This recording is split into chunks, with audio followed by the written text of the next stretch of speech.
আসসালামু আলাইকুম। আজকে আমি আবারও চলে এলাম নতুন একটি ভিডিও নিয়ে। আজকে আমি রান্না করব গরুর মাংস। তাই চলুন দেখে নেওয়া যাক কিভাবে রান্না করি। প্রথমেই আমি মাংসগুলোকে ভালো করে ধুয়ে নিব। মাংসগুলোতে বেশি ময়লা না থাকায় মাংসগুলো খুব দ্রুত পরিষ্কার হয়ে গেছে। এমনিতেও আজকের মাংসগুলো একদম ফ্রেশ, দেখেই বোঝা যাচ্ছে। মাংস ধোয়া হয়ে গেলে পেঁয়াজগুলো ছিলে ধুয়ে কেটে নিব।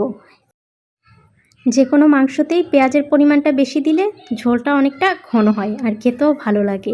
এরপর আমি প্রয়োজন অনুযায়ী আলুগুলো ছিলে মিডিয়াম সাইজ করে কেটে ধুয়ে নিব।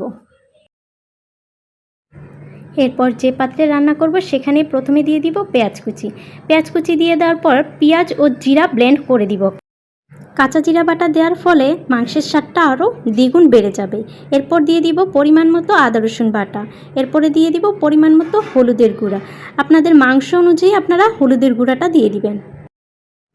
এরপর দিয়ে দিব পরিমাণ মতো মরিচের গুঁড়া। আমরা আবার একটু ঝালের পরিমাণটা বেশি খাই, তাই আমরা ঝালটা একটু বাড়িয়ে দিব। আপনারা যে যেমন ঝাল খান সেই অনুযায়ী মরিচের গুঁড়াটা দিতে পারেন। এরপর দিয়ে দিব পরিমাণ মতো ধনে গুঁড়া, স্বাদ মতো লবণ দিয়ে দিব। এরপর দিয়ে দিব গরম মশলা, সেই সাথে দিয়ে দিব কিছু আস্ত রসুনগুলো দেওয়ার ফলে মাংসের স্বাদটা আরও বেশি বেড়ে যাবে।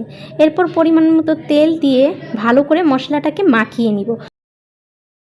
মশলাগুলোকে ভালোভাবে মাখিয়ে নেওয়ার ফলে খুব সুন্দর একটা স্মেল আসবে। আর এভাবে মশলাগুলোকে আগে ভালো করে মাখিয়ে নিয়ে মাংসগুলোকে দিয়ে মেখে নিলে খুব ভালো হবে, আর মাংসগুলো মশলার সাথে খুব ভালোভাবে মিশে যাবে। আর এই হাতে মাখা গরু মাংসের আসল মজাই হচ্ছে ভালোভাবে মাখানো। যে যত ভালোভাবে মাংসটাকে মাখাতে পারবে মশলাগুলোর সাথে, মাংসের স্বাদ তত বেশি বেড়ে যাবে। মাংস মাখানো হয়ে গেলে এরপরে আমি হাত ধুয়ে সামান্য একটু পানি দিয়ে দিব, আর সাইডটাও ভালো করে মশলাগুলো পরিষ্কার করে দিব। এরপর চুলায় বসিয়ে দিয়ে মিডিয়াম আঁচে রান্না করে নিব, ভালোভাবে কষিয়ে নিব। আজকের ভিডিওটি এই পর্যন্তই থাকছে, কারণ আমি বাকি ক্লিপটুকু নিতে পারিনি।